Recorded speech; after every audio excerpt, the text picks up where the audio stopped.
Amém? Vamos colocar de pé?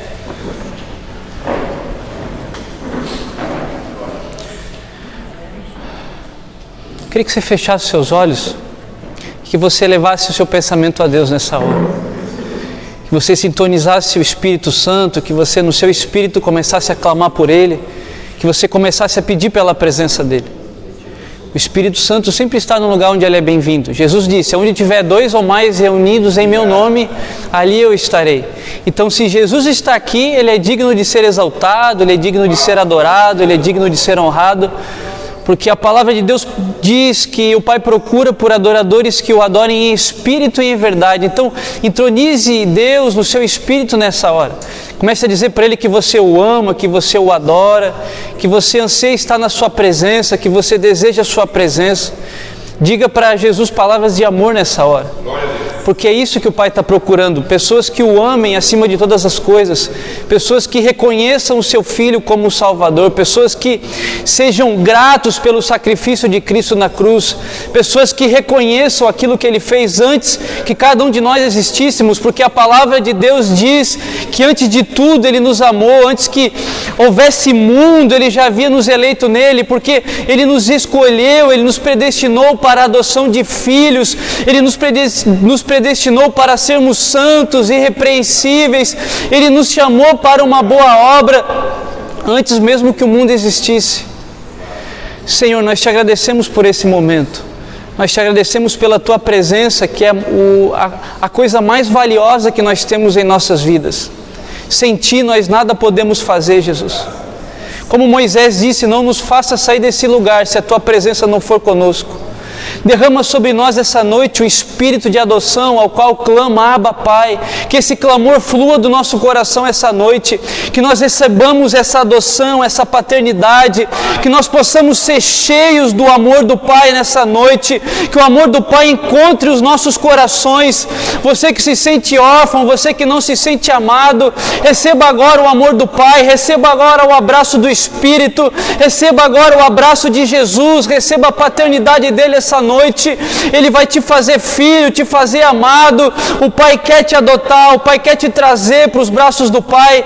O Pai está te esperando, está te convidando para uma vida com Cristo Jesus. Jesus está aqui essa noite e quer abraçar você. Receba do amor de Jesus essa noite. Receba do Espírito Santo essa noite. O Espírito Santo é uma pessoa, o Espírito Santo é real, o Espírito Santo está no nosso meio, Ele está tocando os corações.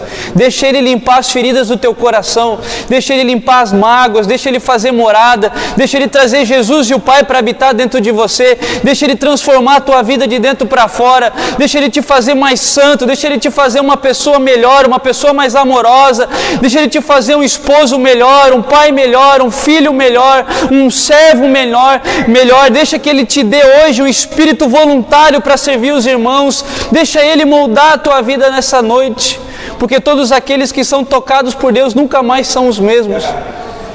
Que o Espírito Santo abrace as nossas vidas essa noite, é o que eu te peço, Jesus, para a honra e glória do teu nome, amém? Então o Espírito Santo é que nos guia em todo o ensino, em toda a palavra, e a própria palavra de Deus diz algo que eu sempre digo, que João fala em uma de suas cartas, que nós não precisamos que ninguém nos ensine. Por quê? Porque o Espírito Santo, a unção que está em nós, nos ensina todas as coisas. Então o Espírito Santo, Ele é quem faz tudo, Ele quem nos revela a palavra, Ele quem abre as Escrituras.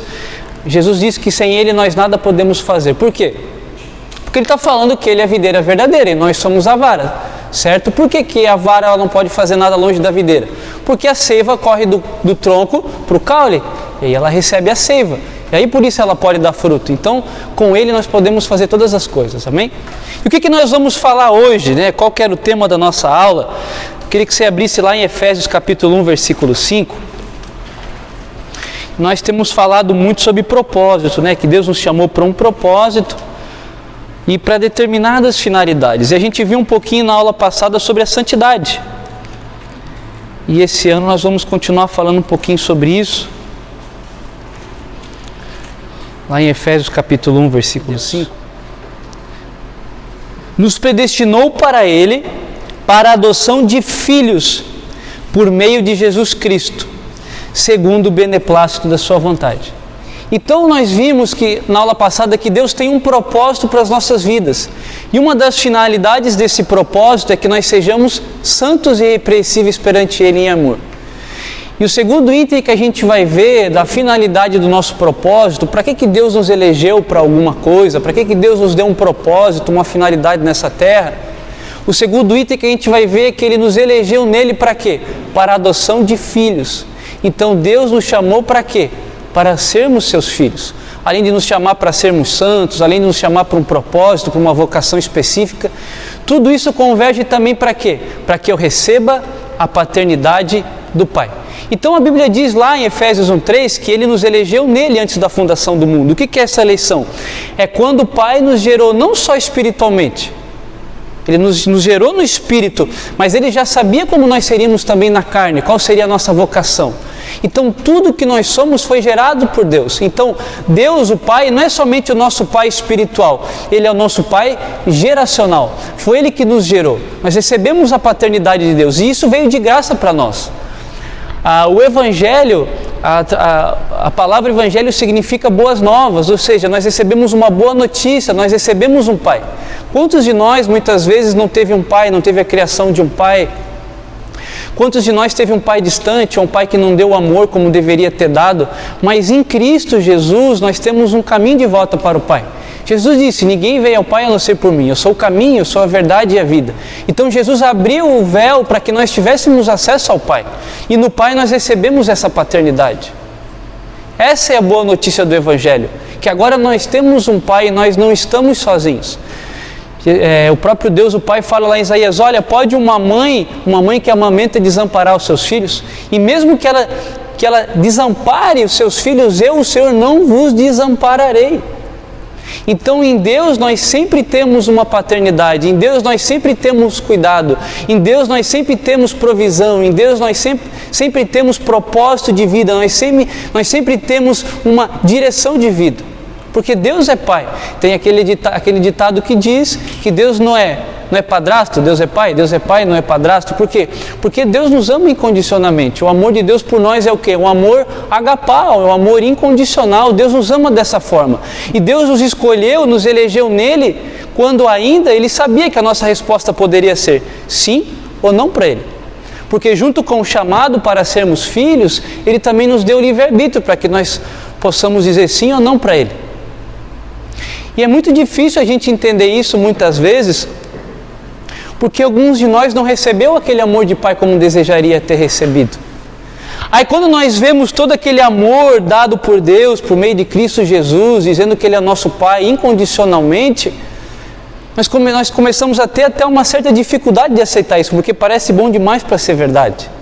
Poxa, Jesus morreu na cruz por mim, quando eu não tinha mérito algum. Por quê? Porque o amor de Deus é incondicional. Primeiro Ele nos ama. Depois nós damos uma resposta a esse amor, não é o contrário. Não são as nossas obras que vieram antes do amor de Deus, não. O amor de Deus veio e depois isso gerou em nós alguma obra, alguma resposta de amor para Ele. Por isso que a Bíblia diz que aquele que muito é perdoado, muito ama. Ou seja, fui perdoado, meus pecados foram lavados, nasci de novo e agora eu posso amar Cristo, e não o contrário. Não fui eu que amei a Deus primeiro e depois eu fui perdoado. Não foi porque eu fiz alguma coisa para Deus em primeiro lugar que Ele foi lá e me aceitou e me entregou um chamado. E isso é difícil para que nós entendamos. Por quê? Porque às vezes nós passamos uma vida inteira tentando ser aceitos diante de Deus, enquanto Ele diz que Ele já nos aceitou. Ele já nos aceitou incondicionalmente. E o mais interessante é que às vezes a gente pensa que tudo que nós nos tornamos foi um mérito nosso, não porque eu orei, porque eu busquei a Deus, porque eu jejuei, porque eu li a palavra, porque eu ofertei, porque eu semeei, porque eu fiz por merecer e por isso hoje estou aqui. Não, foi Deus que me amou primeiro e Ele me deu um voto de confiança, e com o voto de confiança Ele proveu tudo o que precisava para que eu chegasse até aqui, porque até mesmo a santificação é algo que provém de Deus por meio do Espírito Santo. Então Deus é tão bom que Ele me ama e depois o amor dEle faz com que eu dê uma resposta, e com essa resposta Ele me dá todos os instrumentos para que essa resposta seja dada. Inclusive, quando eu nasço de novo, eu recebo o Espírito Santo, que é o suficiente para que eu me torne aquela pessoa que eu preciso me tornar. Você sabe, Jesus disse, Ele veio para convencer o homem do pecado, da justiça e do juízo. Ele é quem santifica, a unção vos ensina todas as coisas. Jesus também disse, olha, Ele vos fará lembrar de tudo o que vos tenho dito. Então, sempre que nós começamos a caminhada com Cristo, o Espírito Santo começa a soprar na nossa vida aquilo que nós devemos fazer. E isso é a maior manifestação da paternidade e do amor de Deus. Quando nós nos convertemos, nós recebemos o maior presente do mundo, que é do próprio Espírito de Deus, que é o próprio Espírito paterno. O Espírito Santo é o Espírito paterno, porque Romanos diz que é por meio do Espírito Santo ao qual nós clamamos Abba Pai. Então é o Espírito Santo que faz com que de fato nós recebamos essa paternidade e nós nos sintamos filhos. E você imagina o estrago que uma palavra dessa pode fazer, por exemplo, no orfanato. Pessoas que nunca conheceram um pai, que nunca conheceram uma mãe, que nunca foram amados por um pai, que nunca foram amados por uma mãe, e de repente eles recebem uma palavra que existe sim um pai que os ama, que existe sim um pai que pode dar uma oportunidade de vida para eles, para que eles tenham uma vida melhor, para que eles tenham uma vida com frutos, para que eles tenham uma vida relevante na sociedade, para que eles possam ser alguém na vida. Porque muitas pessoas hoje que estão presas, que estão naquelas detenções para menores, são pessoas que muitas vezes não tiveram um pai em casa, que precisam receber do amor de Deus para que seja uma vida transformada, e Deus alcança as pessoas nesses lugares. Por quê? Porque a palavra de Deus diz que a vontade de Deus é que ninguém se perca. Deus tem esse amor para conosco. Mas como eu disse para vocês, junto com a graça, junto com o convite de Deus, Ele te dá liberdade de escolha para que você escolha aceitá-lo ou para que você escolha não aceitar. E a bondade de Deus é tão grande, eu acho que nós nunca paramos para pensar sobre isso. A Bíblia fala todos aqueles que aceitaram a Cristo, mas você vê como Deus se coloca numa posição que nós é que devemos aceitar, enquanto na verdade deveria ser ao contrário. Deus é que deveria nos aceitar. Paulo fala, todos aqueles que o aceitaram e confessarem a Cristo, mas se você olhar na racionalidade, quem deveria de nos aceitar era o próprio Deus, não é nós que deveríamos aceitar. Apocalipse 3:20, Jesus está dizendo, olha, eis que estou à porta e bato. Todo aquele que abrir a porta, então eu entrarei e cearei com ele. Então Jesus está dizendo, olha, você está com a porta fechada, eu quero entrar. Jesus é que está para o lado de fora. Enquanto deveria ser o contrário, nós é que deveríamos estar pelo lado de fora, batendo, espancando a porta para que Jesus abrisse. Mas Jesus não, Jesus está nos fazendo o convite. Isso é a graça, isso é o favor imerecido. A graça fala do amor de Deus que nos alcança, não de uma vida leviana em que eu posso viver afundado em pecado. A graça fala do amor de Cristo que me alcançou, mesmo quando eu ainda era pecador. A Bíblia fala que as minhas obras diante das obras dele são como trapos da imundícia. A Bíblia fala esse termo, ela usa esse termo, que as nossas obras são como trapos da imundícia diante dele. Então Deus nos abraça ainda sujos, ainda perdidos, pobres, cego e nu, né? Como a igreja de Laodiceia, ele fala, você pensa que é rico, mas na verdade eu te digo que você é pobre. Você é pobre, cego e nu. Eu aconselho que de mim compre ouros provado no fogo para que te enriqueças, vestes brancas para que te vistas, e colírio para que unjas os teus olhos. Mas tudo isso é Deus que provê. O ouro é Deus que provê. As vestes é Deus que provê. O colírio para mudar a minha visão é Deus que provê. O que significa o ouro puro? São as obras. Então, quando eu me converto, Deus é tão misericordioso que Ele prepara o ouro, que são as obras, para que eu viva por essas obras. Deus prepara as vestes brancas para que eu me vista e não seja manifesta a vergonha da minha nudez. Porque quando eu me converto, eu estou no pecado, diante de Deus espiritualmente, é como se eu estivesse nu, as minhas vergonhas estão aparecendo. Então Ele fala, eu te dou vestes brancas para que você se vista. Eu te dou colírio para que você unja os teus olhos, a fim de que você veja. O que é esse ver? É a cosmovisão que eu falo para vocês, é passar a ver as coisas como Deus quer que eu veja. Eu tinha aquela visão de mundo, eu tinha aquela visão afundada no pecado, mas agora eu tenho uma visão do mundo espiritual como Deus quer que eu veja. Então Deus nos dá colírio para ungir os olhos. Você se lembra da parábola do filho pródigo, quando ele volta para casa?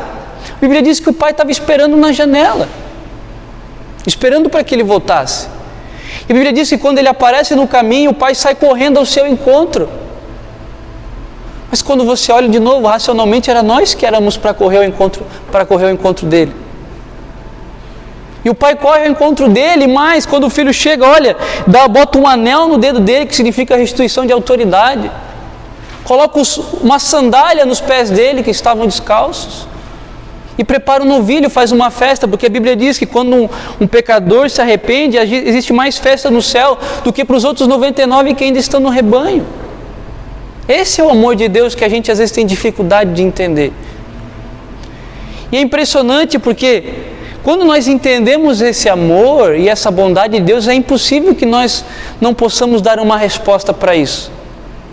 Pode ser que de imediato a gente não consiga viver uma vida como nós de fato queríamos viver, mas pelo menos existe um esforço dentro de nós para que o Evangelho de Cristo se torne uma realidade para mim, porque eu fui encontrado. É por isso que a Bíblia fala que o reino de Deus é como um colecionador de pérolas, que é um colecionador de pérolas preciosas, que ao sair ao campo ele encontra uma pérola de grande valor. Por quê? Porque é uma notícia boa demais para ser verdade. E ela é verdade. Então eu mesmo, falo por experiência própria, sempre tive dificuldade para entender essas coisas. Eu sempre achei, mesmo depois de ser tocado por Cristo, que eu precisava fazer alguma coisa para ser aceito. Mas não, eu já havia sido aceito. E nós precisamos entender que nós estamos num processo de santificação. A gente precisa aceitar esse processo. Mas o processo para alguns é mais rápido, para alguns é um pouco mais devagar. Esse processo às vezes é mais doloroso para alguns, às vezes menos doloroso para outros. Mas nós estamos num processo. Eu sempre falo para vocês também que ninguém sobe uma montanha correndo. Então Deus prepara o caminho para que nós andemos por ele. Jesus Cristo é esse caminho. E é difícil que nós aceitemos que essa notícia seja tão boa, mas o Evangelho é isso, é uma boa notícia. Um dia eu vi um pregador falando que o Evangelho, ele não é um bom conselho, ele é uma boa notícia. O Evangelho não é, em primeiro lugar, instruções para que você viva uma vida mais santa. Não, ele é uma boa notícia para que depois que você seja tocado por esse amor, você fale, não, agora eu faço por gratidão. Por isso que aquela mulher pecadora ungiu os pés de Jesus, porque ela sabia o estado dela. Ela sabia que ela era pecadora. Ela sabia o estado que ela vivia. E quando ela olha para Cristo, ela deve ter passado um filme na cabeça dela de tudo que ela tinha sido perdoada, tudo que ela havia feito.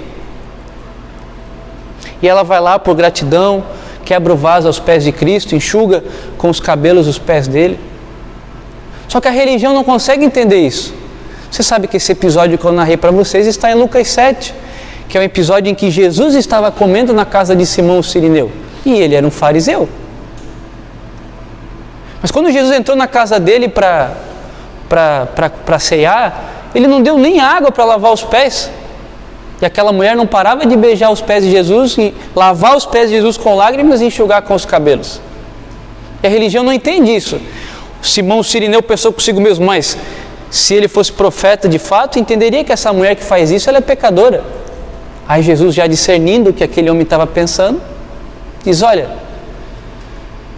se você tem um devedor que deve pouco, e você tem um devedor que deve muito, você perdoa a dívida dos dois, quem vai ser mais grato? Aquele que devia muito, obviamente. Ele diz, porque quem mais é perdoado, muito ama. O que você acha que Pedro sentiu depois que Jesus restaurou a vida dele depois de ressuscitar? Por que ele se tornou um apóstolo tão poderoso? Porque ele entendia a gratidão que estava no coração dele. Ele já havia errado alguma vez com Cristo, já tinha errado algumas vezes com Cristo, mesmo assim Cristo foi lá e não desistiu dele. E foi assim conosco também. Quantas vezes Jesus teve que ir lá puxar a gente, e a gente insistia em se desviar do caminho, aí o bom pastor vai lá e traz a ovelha de volta, e a gente insiste em se desviar do caminho. Aí chega uma hora que a gente mesmo entende, poxa, o que eu estou fazendo com a minha vida? Eu preciso dar uma resposta para essa pessoa, porque o amor de Jesus, ele é maravilhoso. Então nós conseguimos dar uma resposta porque nós entendemos o amor que nós recebemos. Isso é a paternidade de Deus. Isso é se sentir filho de Deus. Nós precisamos desse amor porque nós somos criados nele. O nosso lugar de habitação é nele. Olha só, Atos 17, versículo 28.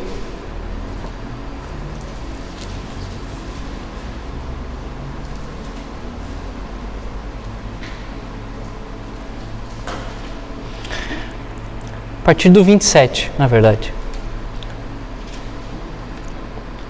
Para buscarem a Deus, se porventura tateando possam achar, bem que não está longe de cada um de nós, pois nele vivemos, nos movemos e existimos, como alguns dos vossos poetas têm dito, porque dele também somos geração de Deus, foi Deus quem nos gerou, Ele nos elegeu antes da fundação do mundo, fomos gerados em Deus, antes que tudo existisse. Ele disse, porque dele sois geração.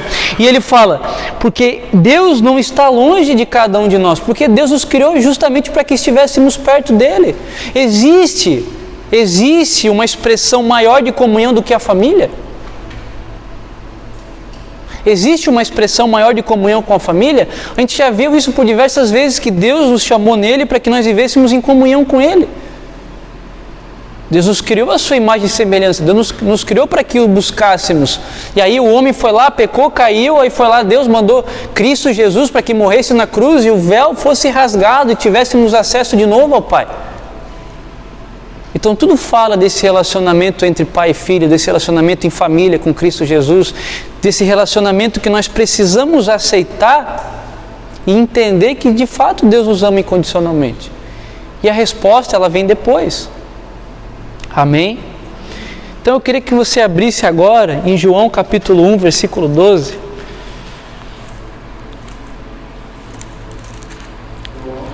Capítulo 1, versículo 12.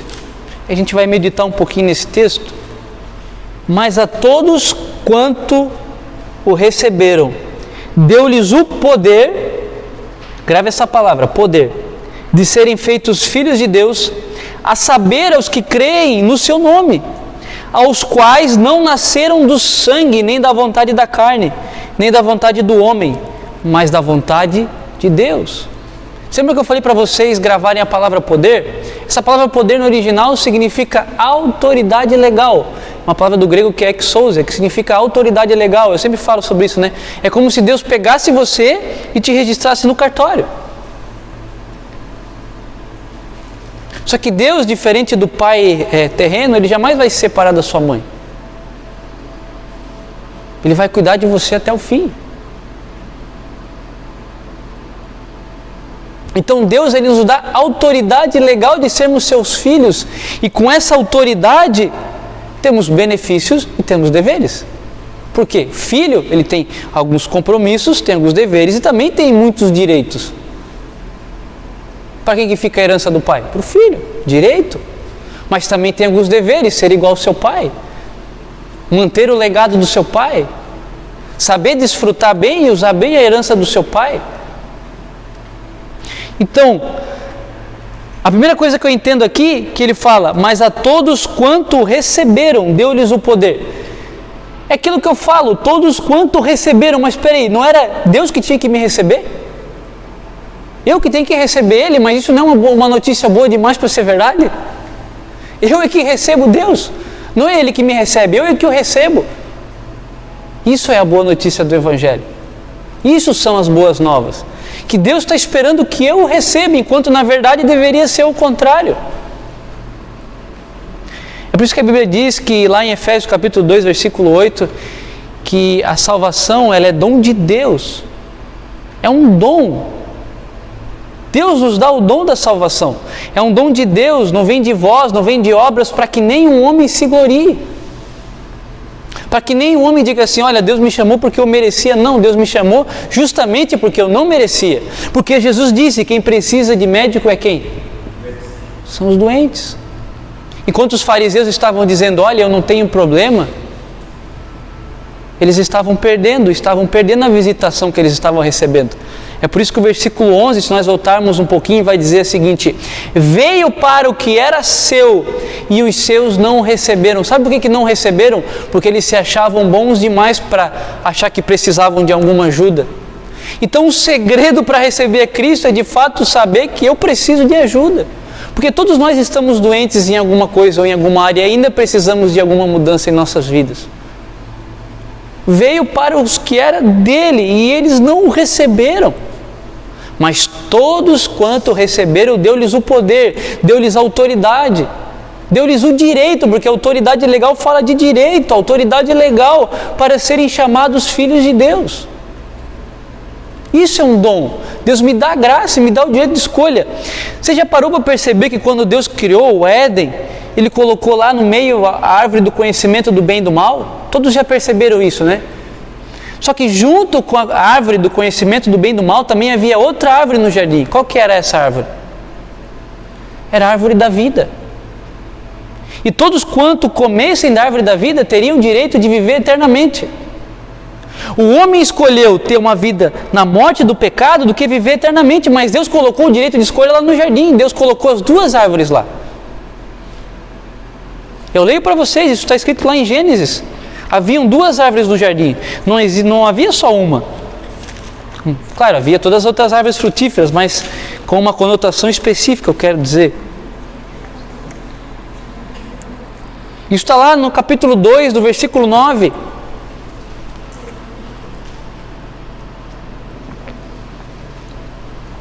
Capítulo 2, versículo 9.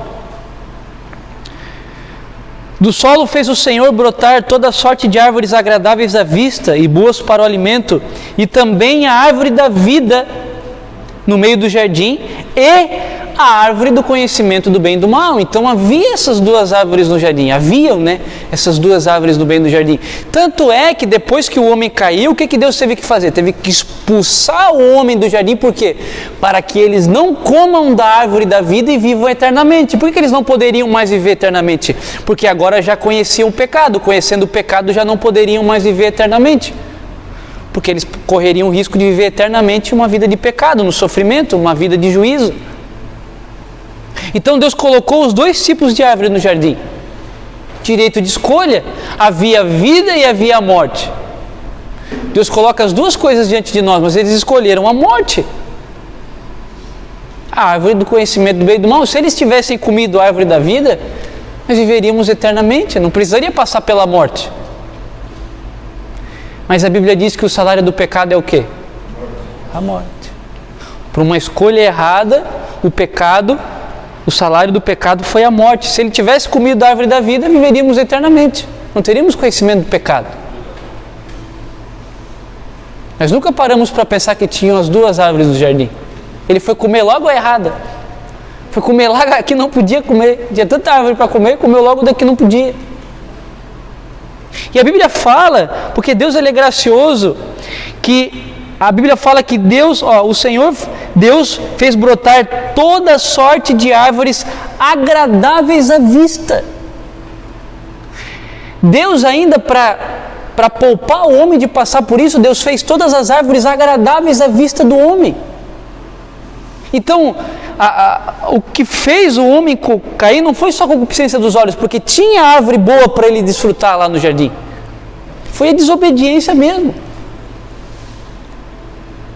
Ele teve a síndrome de Lúcifer, que era desejar ter o que Deus tinha, porque a serpente, quando foi tentar Eva, ela disse: olha, quando vocês comerem dessa árvore, vocês certamente serão iguais a Deus, conhecedores do bem e do mal. Então o grande problema aí foi a prepotência, achar que poderia ser igual a Deus. Enquanto Deus tinha uma vida de eternidade para que o homem vivesse. Sem dores, sem trabalho, a terra não produzia cardos e abrolhos, as mulheres davam seu fruto sem dor. Esse era o propósito original de Deus, que nós gerássemos sem dor, que nós dessemos frutos sem dor. Agora, para que haja trabalho, tem que haver fadiga. Eu, por mais que meu espírito se renove, eu dando as aulas, mas o meu exterior se desgasta. Por quê? Porque o meu corpo é físico. E esse não era o propósito original de Deus. Por isso que Ele nos dá o Espírito para que nós sejamos renovados. Deus disse: olha, lembrei do homem e vi que ele era pó. Nós somos feitos do barro, da terra. Então o homem escolheu bem ou errado, o salário do pecado é a morte. Agora o que nós plantamos no Espírito é vida. Se ele tivesse comido da árvore da vida, ele teria vida eterna. Mas não foi o que aconteceu. Então isso é a graça. Deus nos alcança com o seu amor, Deus nos recebe enquanto Deus quer que nós o recebamos enquanto é Ele que deveria nos receber. E além disso, Ele nos dá um direito de escolha. Isso é bom demais para ser verdade. mas é verdade. Amém? Isso é a graça, isso é o amor e a paternidade de Deus. Todos quanto receberam, o receberam de forma gratuita, um favor imerecido. E qual é outro direito que nós temos no pai? Bom, um pai, ele sempre provê o que para o seu filho? Um pai sempre provê primeiro toda a provisão que ele precisa. Porque todo pai que tem um pouco de consciência, ele vai cuidar do seu filho, ele vai tratar o seu filho até que ele chegue numa maior idade e ele possa se sustentar e se manter sozinho. Então Deus, por toda a nossa vida, Ele nos dá garantia que nos será dado toda a provisão para que nós cumpramos o nosso propósito. Por isso que a Bíblia diz que Deus dá pão ao que come e semente ao que semeia. Deus nos dá garantia que nós temos todo o nosso sustento para nós e para que a nossa família seja sustentada, e também tenhamos sementes para que nós possamos exercer bem o nosso ministério. O pastor disse algo hoje muito interessante: o sol nasce para todos, mas a sombra é para quem planta. Deus sabia disso, por isso que Deus também nos dá as sementes. Para que além do pão, para que a gente se sustente, Ele nos dá também a semente para que a gente plante a semente. Então, Deus como Pai, Ele nos dá toda a provisão. Por isso que Jesus disse: por isso vos digo, não andeis ansiosos quanto à vida, quanto ao que é a vez de comer ou beber, nem andeis ansiosos quanto ao corpo, ao que é a vez de vestir. Não é a vida mais do que o alimento, e não é o corpo mais do que as vestes? E ele fala: reparai as aves dos céus, que não plantam, nem colhem, nem juntam em celeiros, mas mesmo assim vosso Pai celestial as sustenta, e vocês não valem mais do que muitos pássaros?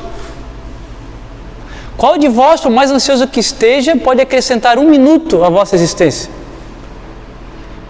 Jesus disse: nós não podemos acrescentar 1 minuto à nossa existência. Ele diz mais: olha, até os fios da vossa cabeça estão contados. Porque tudo que nós precisamos está no Pai. Filhos do campo, que não trabalham nem tecem, mas eu vos afirmo que nem Salomão em toda a sua glória se vestiu como um deles. Se Deus veste assim a erva do campo, que hoje nasce e amanhã é lançada no fogo, quanto mais não vestirá a vós, homens de pequena fé? Então não precisamos ficar nos preocupando com o que comeremos, beberemos ou vestiremos, porque Deus, o Pai, sabe que seus filhos necessitam de cada uma dessas coisas. Ou você acha que Deus não sabe que você tem contas para pagar? Deus, Ele sabe melhor do que você mesmo. Então Deus tem um compromisso com quem assumiu o compromisso com Ele de ser filho. Deus tem um compromisso de nos sustentar, de nos manter quando nós estamos inseridos dentro do propósito dEle. Porque Deus sempre deu provisão para o homem. Além de dar provisão, Deus sempre deu direção. A gente fala sobre isso desde a primeira aula. Deus nunca deixou as coisas escuras para a gente. Deus sempre deixou bem claro o porquê que nós somos chamados, qual que era o nosso ministério, qual era a nossa vocação, o que nós deveríamos fazer. Deus sempre deixou isso bem claro para nós. Porque Deus é um pai, e um pai sempre dá direção para o filho, um pai sempre dá ensino para o filho. Desde lá do começo, Deus pegou Israel, tirou Israel com o braço forte do Egito. No Sinai, Ele entregou as leis ao povo para que o povo vivesse uma vida santa. Veja bem, naquele tempo não tinha saneamento básico. Naquele tempo não se tinha muito conhecimento médico. Naquele tempo não se tinha conhecimento de alimentação quase. E se você lê a lei de Levíticos, Levíticos, número do Deuteronômio, você vai ver a lei de Deus, você vai ver a legislação sobre saneamento básico, você vai ver a legislação sobre casamento, você vai ver a legislação sobre alimentação. Então em tudo, nas minúcias, Deus sempre dava direção para o povo. Até o que o povo devia comer, Deus falava: olha, coma isso que vai ser melhor para a sua saúde. A gente já falou sobre isso, né? Por que não podia comer carne de porco? Porque naquele tempo não sabia que deveria assar muito a carne para que matasse o bichinho lá, o protozoário, que gera a doença cisticercose, né? O cisticerco lá do porco. Então, por isso que não podia comer carne de porco. Mas Deus, como pai, o que Deus fazia? Meu filho, não coma isso. Meu filho, não faça dessa forma. Existiam as leis para que a pessoa tratasse a lepra, para que a pessoa tratasse na sua casa os fungos. Para tudo Deus dava uma direção. Deus nunca nos deixou sem uma direção. Por que você acha que nós temos uma Bíblia hoje? Imagina se nós não tivéssemos isso aqui para balizar a nossa fé, seria muito difícil. Se ninguém nos ensinasse, nós não soubéssemos as palavras de Cristo. Mas o Pai se preocupou em nos deixar o quê? Um legado.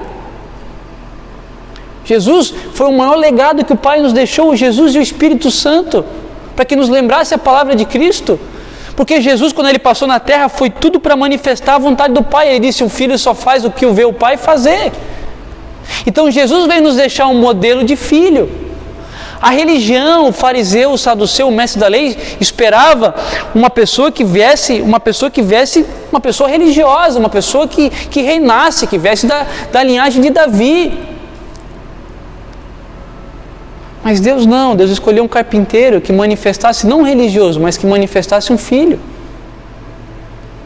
Então às vezes nós ficamos discutindo como que é o nome de Deus, como eu devo me referir a Deus no hebraico, como é isso aqui escrito no hebraico, aquelas leis todas de teologia, enquanto Deus quer que nós apenas aceitamos a paternidade dele para as nossas vidas. Porque nós temos dificuldades. A gente critica muito os fariseus que eles eram legalistas, mas nós mesmos nos prendemos dentro dos nossos legalismos. Existem coisas que a gente faz que acabam se tornando rotinas e acabam se tornando mecânicas em nossas vidas, e aquilo nós acabamos nos inserindo numa redoma legalista, e nós achamos que estando nesse local nós vamos estar agradando a Deus. Nós achamos: não, eu não posso tocar nisso porque isso vai desagradar a Deus, mas chega uma forma que não tocar nisso acaba se tornando uma mera religiosidade. Então eu não faço mais isso porque eu agrado a Deus, mas eu faço isso porque eu acho que a religião vai me justificar diante de Deus. E sempre que eu caio no legalismo, eu esqueço a paternidade. Porque o legalismo diz que eu sou aceito pelo aquilo que eu faço. A paternidade diz que eu sou aceito porque eu sou filho e porque Deus me ama. Então a dificuldade dos fariseus era olhar para Jesus, um cara que não tinha estudo, um cara que andava com pessoas que não tinham valor nenhum para a sociedade, que tinha a profissão de carpinteiro, que era simples, que era humilde. A Bíblia diz que o filho do homem não tinha onde reclinar a cabeça. Jesus era pobre, Jesus era feio, porque a Bíblia diz que ele não tinha nenhuma beleza e nem formosura. Isaías 53 fala sobre isso. Então, fisicamente Jesus não era bonito, a Bíblia diz que ele não tinha nenhuma beleza que nos atraísse. Então, quando os fariseus olhavam para aquilo não parecia uma manifestação do que era Deus, do que era a religiosidade no conceito deles. Mas ele manifestou o que era ser filho. Tudo que ele fazia era para cumprir aquilo que estava escrito, era para fazer a vontade de Deus. Quando ele foi batizado, João Batista chegou para ele: olha, mas eu é que tenho que ser batizado por você. Jesus disse: não, façamos assim para que se cumpra toda a justiça. E aí, cumprindo-se toda a justiça, o que aconteceu? Veio do céu uma voz que disse: esse é o meu filho amado, em quem eu tenho prazer, em quem eu me comprazo, em quem eu tenho valor. Porque Jesus cumpria a justiça com simplicidade, com humildade. Ele era manso e humilde, e isso agradava a Deus. A Bíblia diz que o espírito manso ele tem grande valor diante de Deus. Amém? Amém. Se você está com sono, se espreguice aí, o lado já... É difícil, eu sei que é segunda-feira. Essa parte tu corta do vídeo, deita.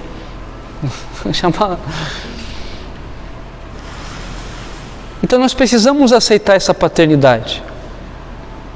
Nós realmente temos dificuldades de aceitar isso. Eu realmente no começo tinha muita dificuldade de aceitar isso. De achar que realmente Deus me aceitava, Ele realmente me escolheu, independente do que eu fiz. Como volto a dizer, parece bom demais para ser verdade. E é verdade. Então Deus nos escolhe. Então, por nós sermos filhos, Deus garante toda a provisão e nos garante toda a direção que nós precisamos para cumprir o propósito que Ele nos dá. E veja bem, quando um pai, legalmente falando, quando um pai separa de uma mãe e a criança ela fica com a mãe, o pai ele tem um dever do quê? De pagar a pensão. Porque o dever do sustento sempre está sobre o pai. Por isso que Deus garante o sustento, porque a Bíblia diz que Ele nos deu o poder de sermos chamados filhos de Deus. Ou seja, Ele nos dá o sustento, Ele nos dá a direção, e Ele continua falando algo que me chama muita atenção e me fez eu parar para pensar um pouquinho sobre isso. Ali em João no capítulo 1 ainda, Ele vai dizer o seguinte, no versículo 13, Ele vai dizer, deixa eu só abrir aqui, no 13, aos quais não nasceram do sangue, nem da vontade da carne, nem da vontade do homem, mas da vontade de Deus. Então nós não nascemos porque os nossos pais nos planejaram. Não, nós nascemos porque foi vontade de Deus, não foi vontade da carne, não foi vontade do sangue, foi vontade do Espírito que nós nascêssemos. Você é um vitorioso só de ganhar de outros milhões de espermatozoides. Você ganhou a corrida, já ganhou a primeira corrida, você já é um vitorioso. Então Deus escolheu você lá para que você nascesse. E quantos de nós, talvez nossa mãe tentou um aborto, não queria, foi uma gravidez indesejada, quantas pessoas passam por isso? Mas Deus quis que você nascesse da maneira como você nasceu. Então, pode uma mãe desamparar os seus filhos? Pode, mas eu, o Senhor, não vos desamparo. Isso é uma promessa para as nossas vidas. Nós temos essa garantia da paternidade, porque Ele nos elegeu para quê? Para a adoção de filhos. Filhos, nós somos filhos adotivos, Deus nos pegou para si. E por sermos filhos adotivos, não quer dizer que nós temos menos legalidade diante do Pai. Não, nós temos a mesma legalidade. Nós temos essa autoridade legal. Então Deus nos chama para sermos seus filhos. Somos nascidos da vontade de Deus. João 15,16. Não fostes vós que escolhestes a mim, fui eu que escolhi a vós. E vos designei para quê? Para que vades e deis fruto, e o vosso fruto permaneça. E tudo quanto vocês pedirem em meu nome ao Pai, Ele vos conceda. Então, não foi eu que escolhi a Jesus, não foi eu que escolhi ao Pai, foi o Pai que me escolheu. E Ele me chamou para que eu dê fruto, para que eu viva uma vida no propósito. E vivendo uma vida no propósito, eu ainda tenho uma garantia de que tudo que eu pedir no nome de Cristo, estando dentro do propósito, o Pai vai me conceder. Por quê? Porque eu disse, o Pai, Ele dá o quê? Provisão para os seus filhos, Ele dá o quê? Direção para os seus filhos. Então Deus assume o compromisso de que se Ele nos escolheu, Ele sustenta aquilo que Ele escolhe.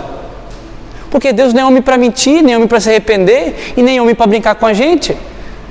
Deus simplesmente, quando Ele assume um compromisso, Ele sustenta até o final. Quando Ele faz uma aliança com o homem, Ele sustenta até o final. Por isso que a Bíblia vai dizer, olha, eu sou Deus de Abraão, Isaque e Jacó por diversas vezes. Porque Ele havia feito uma aliança com Abraão, havia feito uma aliança com Jacó, havia feito uma aliança com Isaque. E essa aliança se manifestou até a gente. Por isso que Abraão é nosso pai na fé. Olha a aliança de Deus lá dos tempos remotos, chegando até a gente agora, hoje. Abraão é o nosso pai da fé. Por quê? Porque essa aliança de Deus começou lá atrás, esse compromisso de Deus começou lá atrás. Veja como Deus cuidou do povo de Israel. A Bíblia diz que as vestes não envelheciam no deserto, o sapato não apertava os pés. Isso não é um milagre de sustento? Veja, o maná, a Bíblia diz que o maná ele tinha gosto de pão de mel. Olha a preocupação de Deus, não somente de dar uma comida nutritiva para os seus filhos, mas uma comida que fosse de bom grado para o paladar. Porque Deus não empurra nada de boca abaixo de ninguém. Deus quer que nós tenhamos prazer nele.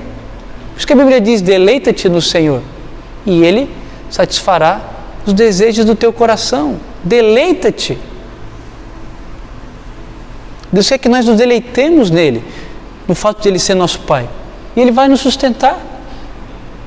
E mesmo assim o povo era ruim no deserto, o povo reclamava, poxa Deus, e eu fico espantado como eles eram até indelicados com aquilo que Deus provia, porque eles por 2 ou 3 vezes eles falaram, olha, Deus está nos dando esse pão vil, a nossa alma está farta desse pão, nós queremos comer carne, como nós comíamos no Egito.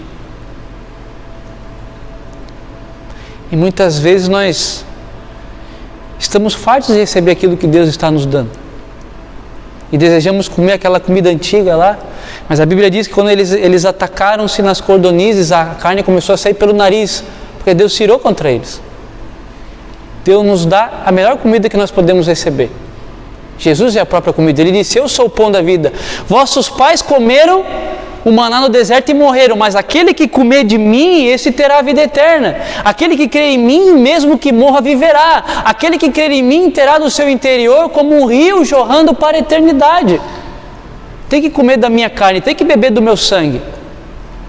O que é comer da carne de Jesus? O que é beber do seu sangue? É fazer memória dele, é trazer à memória aquilo que traz esperança. Por isso que Paulo diz, olha, vão comer desse pão, beber desse cálice até que ele venha. Para quê? Para trazer à memória o sacrifício dele na cruz. Isso é o alimento que a gente come. Isso é o que nos dá a vida espiritual. É isso que nos dá vigor espiritual. Isso que é direção de Deus. Isso que é vida de Deus. Amém? Abra lá em 1 Reis. 1 Reis, para exemplificar um pouquinho o que a gente está falando. E para quem já está dormindo terminar de tirar a soneca.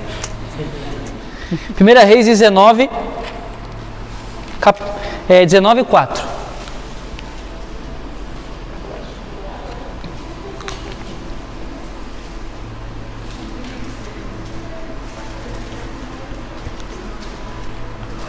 Vamos correr.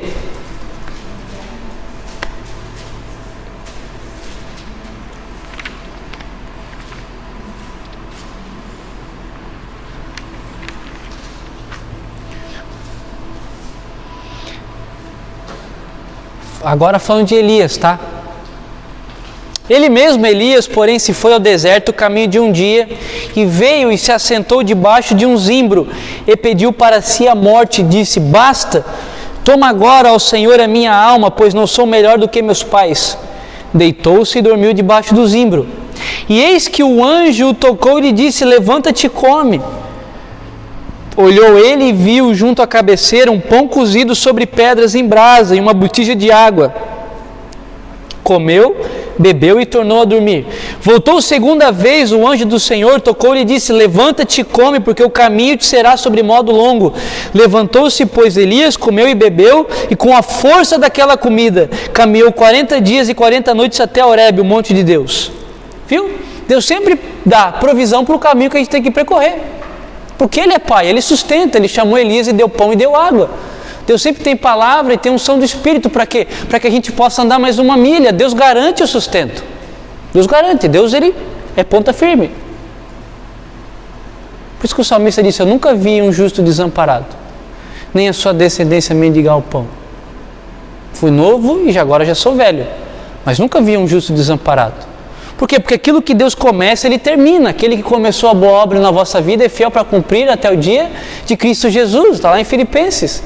Então tudo que Deus começa, Ele termina. Nós não. Nós começamos algumas coisas e não conseguimos terminar. Agora o que Deus começa, Ele sustenta.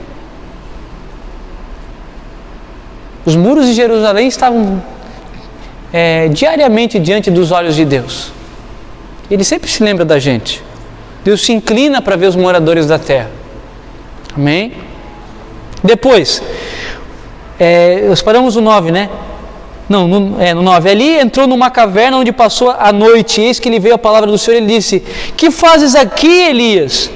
Ele respondeu: tenho sido zeloso pelo Senhor Deus dos exércitos, porque os filhos de Israel deixaram a sua aliança, derribaram os teus altares e mataram os teus profetas à espada. E eu fiquei aqui só e procuram tirar minha vida. Disse-lhe Deus: sai e põe-te nesse monte perante o Senhor. Eis que passava o Senhor, e um grande e forte vento fendia os montes e despedaçava as penhas diante do Senhor. Porém o Senhor não estava no vento. Depois do vento um terremoto, mas o Senhor não estava no terremoto. Depois do terremoto um fogo, mas o Senhor não estava no fogo. E depois do fogo um cício tranquilo e suave. Ouvindo Elias, envolveu o rosto no seu manto e saindo pôs-se à entrada da caverna. Eis que lhe saiu e veio uma voz e lhe disse: que fazes aqui, Elias? Ele respondeu: tenho sido em extremo zeloso pelo Senhor Deus dos exércitos, porque os filhos de Israel deixaram a tua aliança, derrubaram os teus altares e mataram os teus profetas à espada, e eu fiquei aqui só e procuram tirar minha vida. E agora vem a direção de Deus para Elias. Disse o Senhor: vai, volta o teu caminho para o deserto de Damasco, e em chegando lá unge Hazael rei sobre a Síria, a Jeú filho de Ninsi ungirás rei sobre Israel, e também Eliseu filho de Safate de Abel Meloá ungirás profeta em teu lugar. Deus disse tudo o que ele tinha que fazer. Deus deu pão e água para que ele andasse 40 dias e 40 noites. Deus chamou ele dentro da caverna porque ele estava deprimido. Deus soprou um vigor espiritual sobre ele, porque a Bíblia diz que veio um cício suave, e Deus falou com ele através do cício suave. E depois Deus disse para ele tudo o que ele tinha que fazer. Olha, unge esse para isso, unge aquele para isso, unge aquele para aquele outro. Então Deus deu toda a direção para Elias.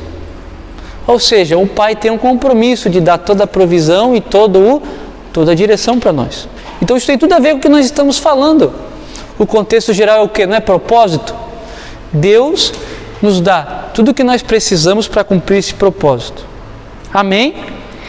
Então, além dos direitos que nós temos como filhos, nós também temos alguns deveres. Qual que é o primeiro dos deveres? Bom, você já ouviu aquele ditado que diz que filho de peixe, peixinho é. Então, se nós temos um pai assim, precisamos manifestar o seu caráter. João 5, você não precisa abrir, para não ficar tão cansativo, mas João 5, 19, se não me falha a memória, eu nem escrevi aqui, estava no slide, mas eu esqueci, acho que é 5, 19. Jesus vai dizer que o filho só faz o quê? O que vê o pai fazer. Então nós temos que ser a manifestação de quem o pai é. Nós já recebemos o carinho de Deus, recebemos o amor de Deus, agora o nosso compromisso é manifestar essa paternidade, porque nós só podemos dar aquilo que nós temos, aquilo que nós recebemos. Então, o mundo espera, a Bíblia diz que o mundo, a criação espera ardentemente, existe uma expectativa na criação pelo quê? Pela manifestação dos filhos de Deus, está lá em Romanos capítulo 8. Então, toda a criação, ela espera ardentemente pela manifestação dos filhos, por quê? Porque os filhos manifestarão o caráter de Deus, os filhos manifestarão o reino de Deus.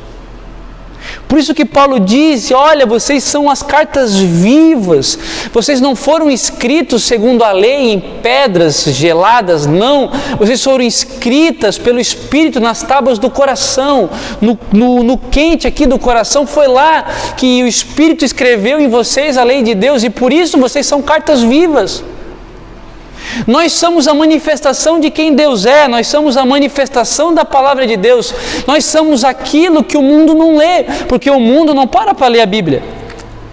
Mas quando o mundo vê a nossa vida, o mundo consegue ler a Bíblia que na verdade eles não leem. O mundo vê a manifestação do caráter do Pai através dos filhos.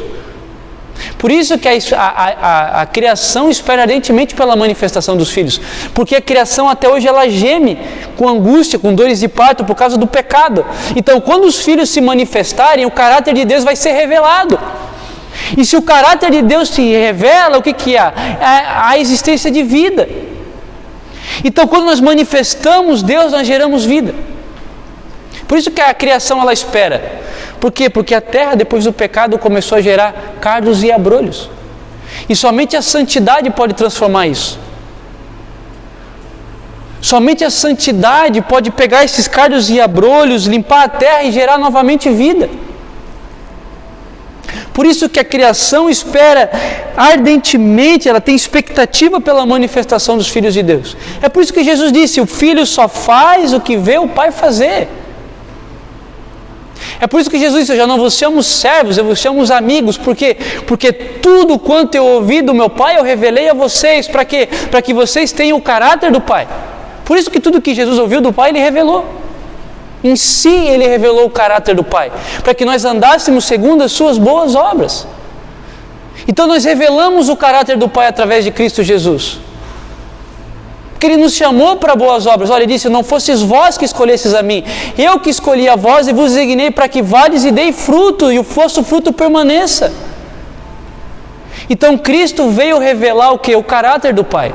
E quando nós revelamos o caráter do Pai, nós estamos manifestando isso para toda a criação, porque a criação ela espera ardentemente pela manifestação dos filhos de Deus.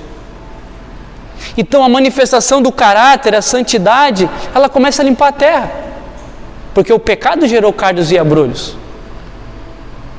O pecado fez o trabalho ser penoso. O pecado fez que nós frutificássemos com dor, com trabalho. Mas a santificação transforma essa realidade. Então nós somos essa carta viva que manifesta a Cristo. Se nós manifestamos a Cristo, porque Paulo diz, sejais meus imitadores como também eu sou de Cristo. Se manifestamos o caráter de Cristo, estamos manifestando também o caráter do Pai. Estamos revelando a paternidade do Pai. E se nós recebemos a paternidade do Pai, outras pessoas recebem também essa paternidade. É por isso que a Bíblia disse que nós somos feitos ministros da reconciliação. Por quê? Porque antes nós somos reconciliados com Cristo. Nós só podemos dar daquilo que nós recebemos. Então, se receber essa reconciliação por meio da graça, agora eu estou apto para também ser um ministro da reconciliação. Porque esse amor de Jesus me alcançou. Se sou reconciliado, também posso reconciliar outras pessoas. Abra comigo 2 Coríntios, capítulo 5.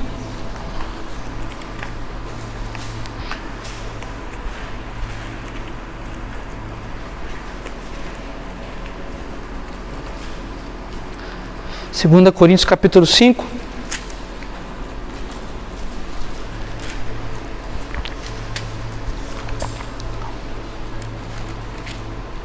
A partir do verso 18.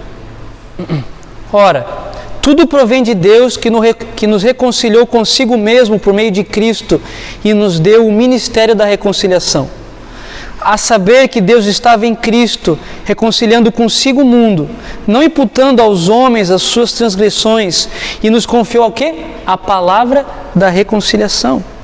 De sorte que somos embaixadores em nome de Cristo, como se Deus exortasse por nosso intermédio, em nome de Cristo. Pois rogamos que vos reconcilieis com Deus. Aquele que não conheceu o pecado, Ele o fez pecado por nós, para que nele fôssemos feitos justiça de Deus. Então, por nós ter sido reconciliados com Cristo, Ele nos fez também ministros da reconciliação. Então, tudo aquilo que nós recebemos em Deus, agora é manifesto para o mundo, para que o mundo também receba essa paternidade. Se a graça foi efetiva para nós, e a graça em nós gerou uma resposta e uma mudança, é válido que outras pessoas também recebam daquilo que nós recebemos.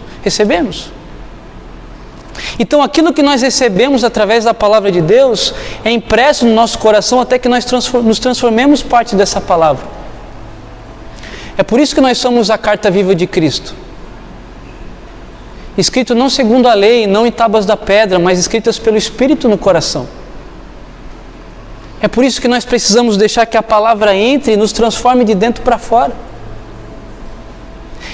É por isso que a palavra de Deus diz, olha, provai e vede que o Senhor é bom. Então eu preciso provar isso e deixar que isso se torne parte de mim mesmo.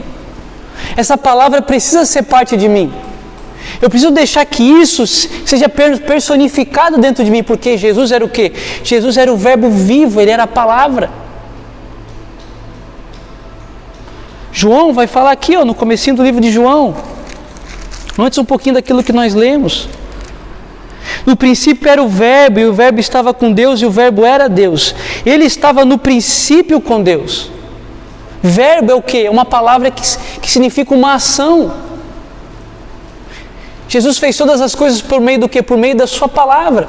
Então Jesus foi a expressão exata do que era a palavra de Deus. O verbo, a ação da palavra de Deus entre nós. E quando nós recebemos essa palavra e essa palavra entra dentro de nós, nós nos tornamos também uma manifestação dessa palavra. Nós começamos a ser mais parecidos com Cristo. Mas é preciso comer da palavra e deixar que o nutriente nos transforme, nos gere mudança, gere algo dentro de nós. É por isso que precisamos meditar na palavra, meditar naquilo que Deus está falando conosco. Porque é isso que nos vai gerar transformação e mudança. É tão bom quando você lê as Escrituras e você vê aquela palavra gerando frutos dentro de você. Você vê aquela palavra tornando vida dentro de você. Você vê que aquilo que você ouviu acaba se tornando uma realidade na sua vida. Porque você aprendeu com Jesus, o Espírito Santo te convenceu, aquilo gerou realidade na sua vida. E quando você abre a boca para falar alguma coisa, não precisa nem de muitas palavras, porque as suas atitudes já testificam aquilo que você vive. Aquilo que você prega. Amém? Então, nosso primeiro dever é manifestar esse modelo para o mundo. Por quê? Quando a gente era criança e estava na escola, quando a gente ia recortar alguma coisa lá na Páscoa, no Natal, sempre tinha uma cabeça de Papai Noel, uma árvore lá, sempre tinha que dar um molde para que a gente recortasse, senão a gente não conseguia fazer igual. Então, para as crianças que estão lá fora espiritualmente, nós precisamos ter esse modelo para que quando elas possam ir recortar esse modelo, elas possam ter nós como base, como modelo para que o recorte saia certo. Para que o recorte, a ilustração de quem é Cristo saia da maneira correta. E se o recorte se o modelo tiver com desvio de caráter, não tiver bem recortado, como é que vai sair os outros modelos? Vai sair com o corte errado também. Então isso é mais sério do que nós imaginamos, porque a religião em si é muito mais do que aqui. Aqui nós nos reunimos para falar de Deus para quem já conhece a Deus. Agora, manifestar a Deus é onde o negócio complica. Manifestar a Deus. São pequenas coisas do dia a dia que você vai manifestando a Deus, você vai sentindo a presença de Deus e aquilo vai te transformando. Então nós somos um modelo. Nós somos ministros da reconciliação, que a gente viu aqui também. Se recebemos a paternidade de Cristo, também devemos manifestar essa paternidade. Então vai ter pessoas um dia que vão precisar da sua provisão, que vão precisar da sua direção, e você vai ser pai para elas. Então você vai pegar o órfão que não tem para onde correr e você vai ser pai para elas naquele momento. Você vai adotar uma pessoa e vai cuidar dela. Porque você recebeu a paternidade de Deus e você está apto para ser pai para alguém agora. E outra, nós precisamos deixar um legado. Aquilo que o Pai começou lá atrás, que passou pelos profetas, pelos patriarcas, que continuou em Jesus, passou pelos discípulos, passou por todos os santos, não pode acabar em nós. Um filho sempre deixa um legado. Ele não pode ser como o filho pródigo que pegou a herança do pai e gastou tudo nos seus prazeres. Não, ele precisa pegar o que o pai deixou nas suas mãos e multiplicar. Precisa deixar um legado para as próximas gerações. Precisa pelo menos que algumas pessoas, que ela faça diferença na vida de algumas pessoas, para que quando ela chegue no céu, ela possa dizer assim, olha, eu contribuí para que essa pessoa esteja aqui também. Porque Jesus disse, quem crer em mim, obras maiores fará. Esse é o legado de Jesus Cristo. Nós somos parte do ministério de Jesus Cristo, porque Jesus morreu na cruz e nós estamos aqui hoje. Ele disse, olha, vocês farão obras maiores do que a minha. Nós somos partes desse ministério.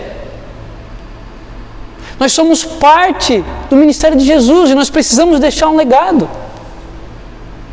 Nós não podemos desapontá-lo, porque o preço foi muito alto. O preço que ele pagou foi muito alto. Então nós precisamos trabalhar para que esse legado permaneça. Jesus nos deu tudo, ele falou, vocês vão pisar serpentes, vão pisar escorpiões, nenhum mal vai acontecer com vocês. Vocês vão curar os enfermos, vão pregar a minha palavra, vocês não vão preocupar com o que vocês vão dizer, porque naquela hora o Espírito Santo vos dirá o que vocês devem falar, o que vocês devem dizer. Nós precisamos deixar esse legado. E esse legado se concretiza com a manifestação de nós sermos filhos de Deus. Amém? Porque filho de peixe, peixinho é. Amém? Então é isso, pessoal, por hoje.